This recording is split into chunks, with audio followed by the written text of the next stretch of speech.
ఓం శ్రీ గురుభ్యో నమః. అందరికీ నమస్కారం. One disciple has asked his master like this: Master, please clarify whether the so-called spiritual experiences are the same for all the seekers, or will there be any difference in such experiences? Then the master said like this: My dear, the path of spiritual realization knows no differences in experiences.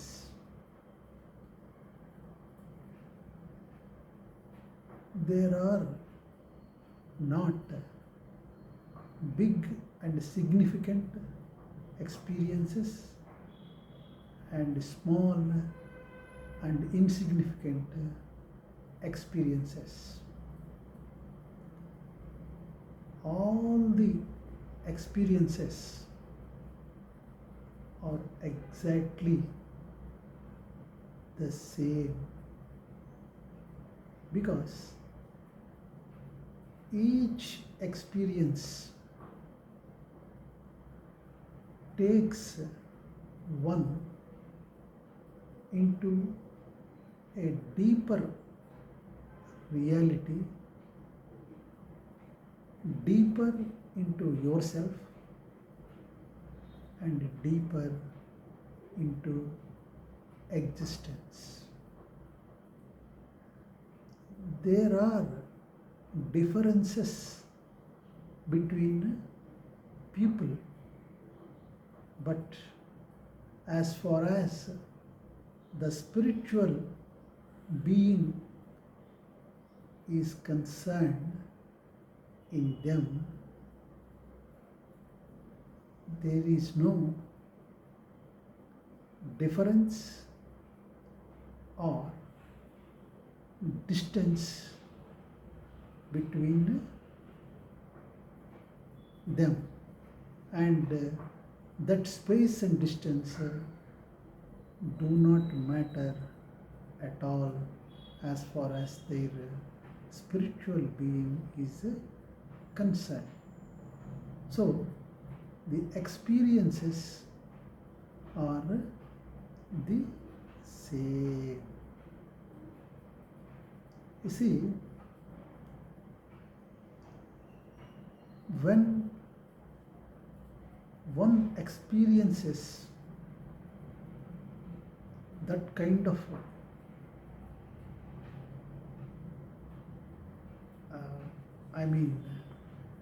a dimension, an existential higher dimension is experienced,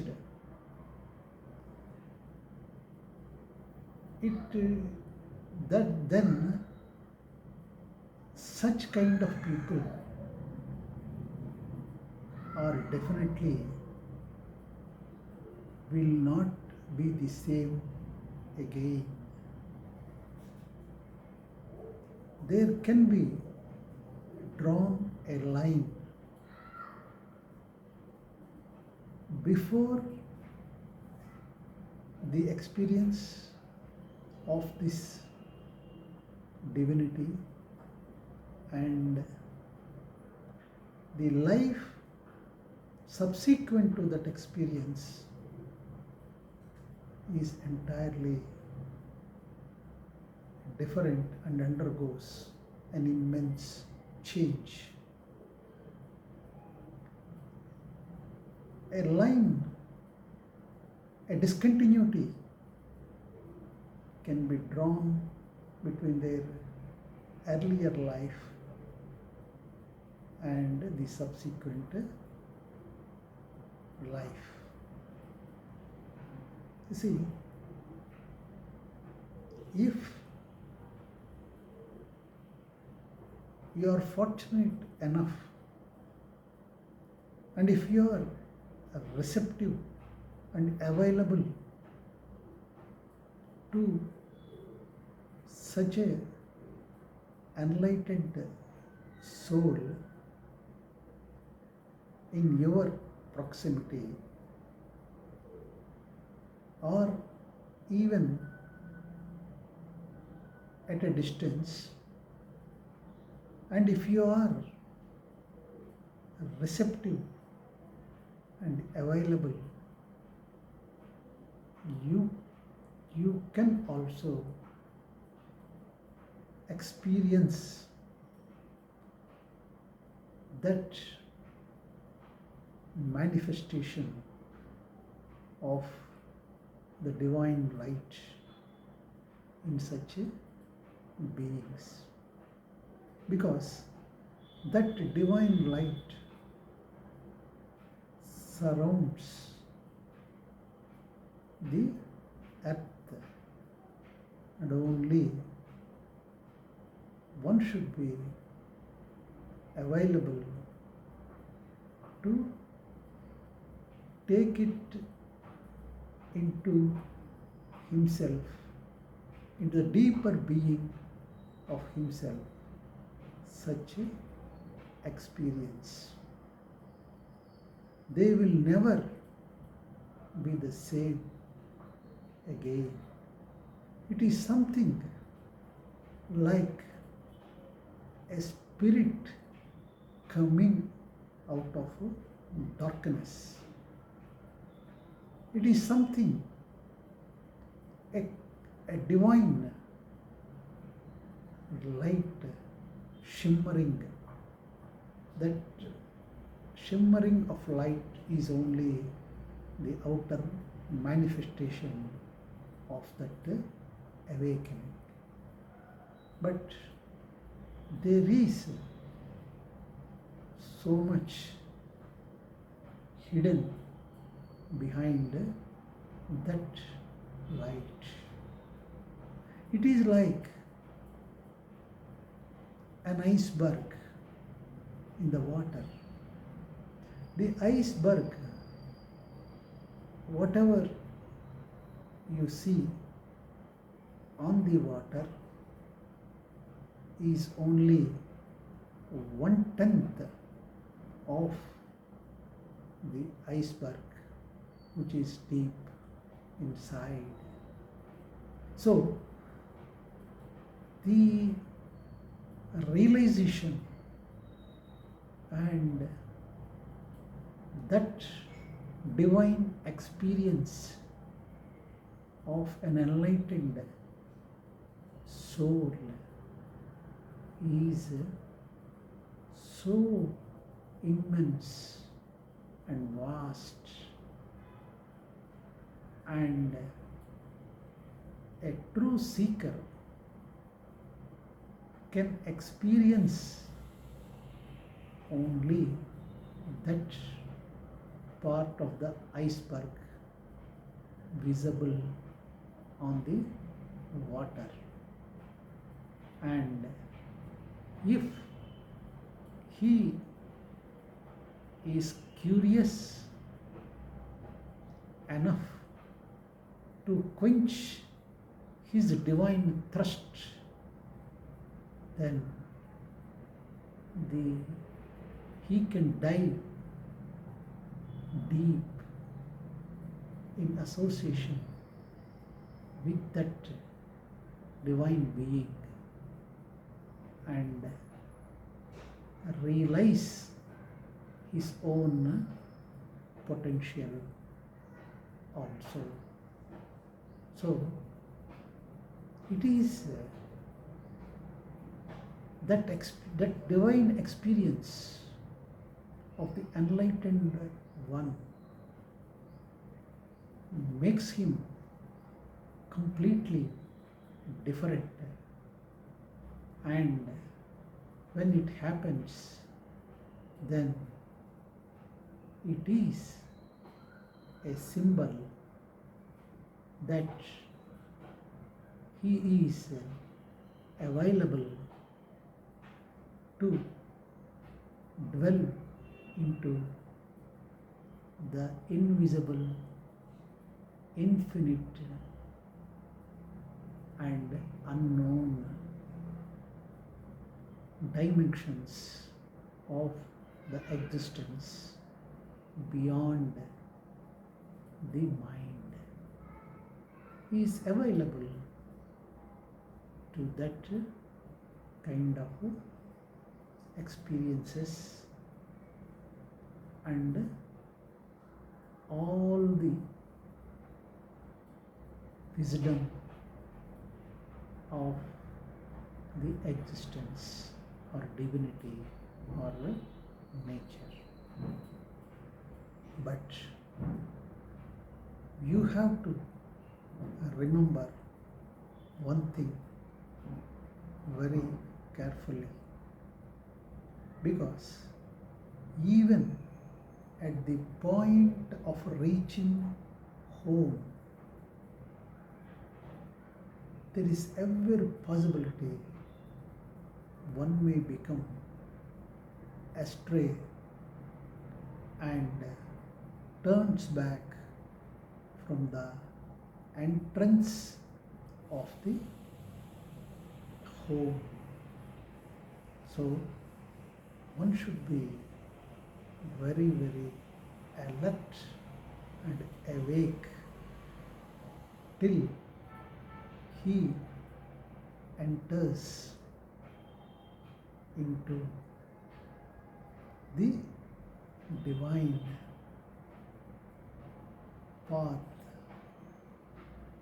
because there will be so many obstacles on the path which try to pull you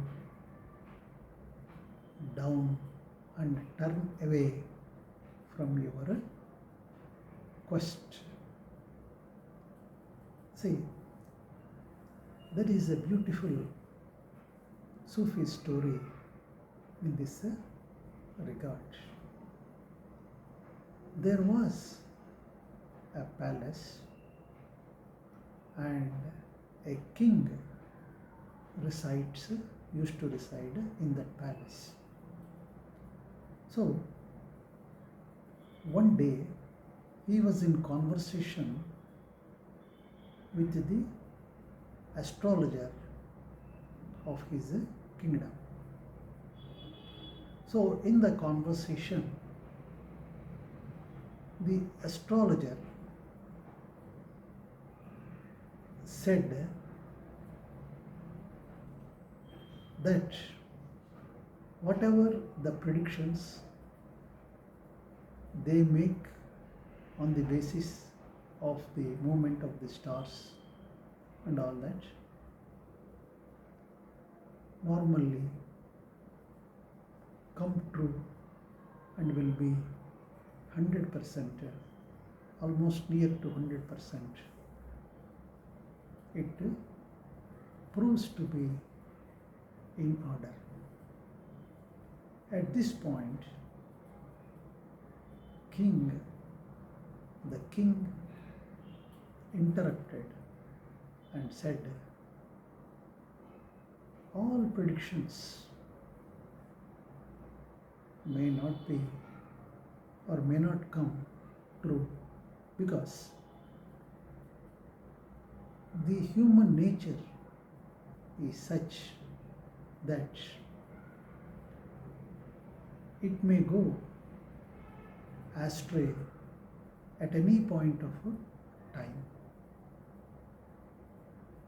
Then he want to experiment it and prove his contention, for which the astrologer also agreed.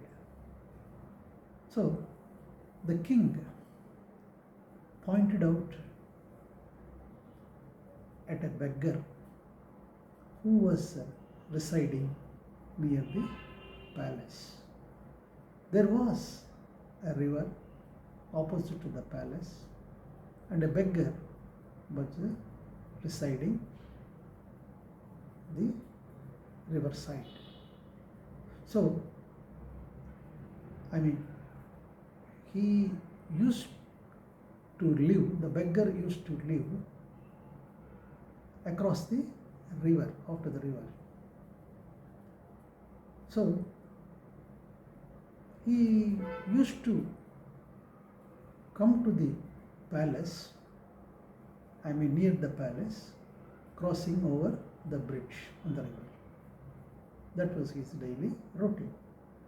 So, that beggar, because he was before and near the palace, was considered to be a rich beggar in the kingdom. So the king said, I want to do some experiment with this beggar. He comes daily. So on the bridge, he has put a vessel full of gold coins. And so that when he notices that pot, that vessel, the beggar turns back, goes to his home, and spend his life joyously with his family without resorting to any begging. So the king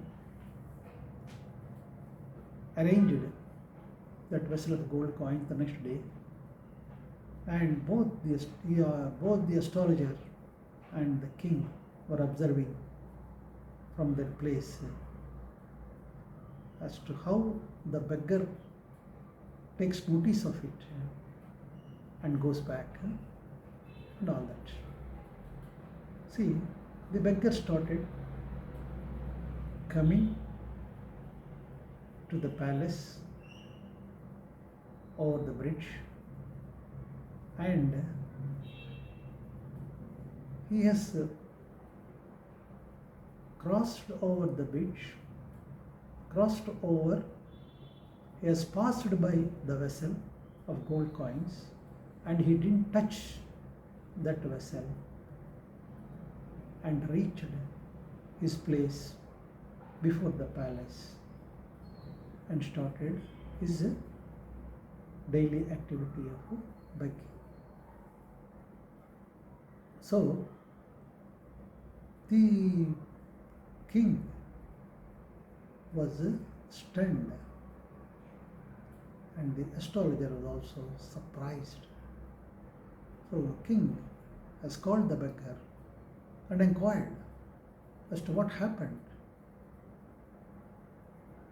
Why in the middle of the bridge he didn't notice that vessel which was there lying on the bridge? Then the beggar told the king that when he was walking on the bridge, he got an idea that suppose he becomes blind in future, how he can walk on the bridge. So with that idea in his mind, he wanted to walk on the bridge closing his eyes like a blind man. So he walked like that, closing his eyes and all that, and he inquired as to what is there in that vessel. Then the king said, it is full of gold coins and all that. So that's a different matter. The point here is some idea. Daily he was performing that activity.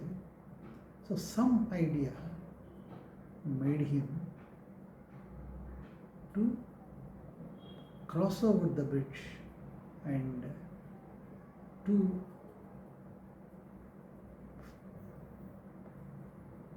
notice. He has failed to notice. That idea made him fail to notice that immense wealth which the king has set apart for himself. So again he has fallen into his profession of begging. So at any point there is a possibility of going astray and missing the treasure of the divine. So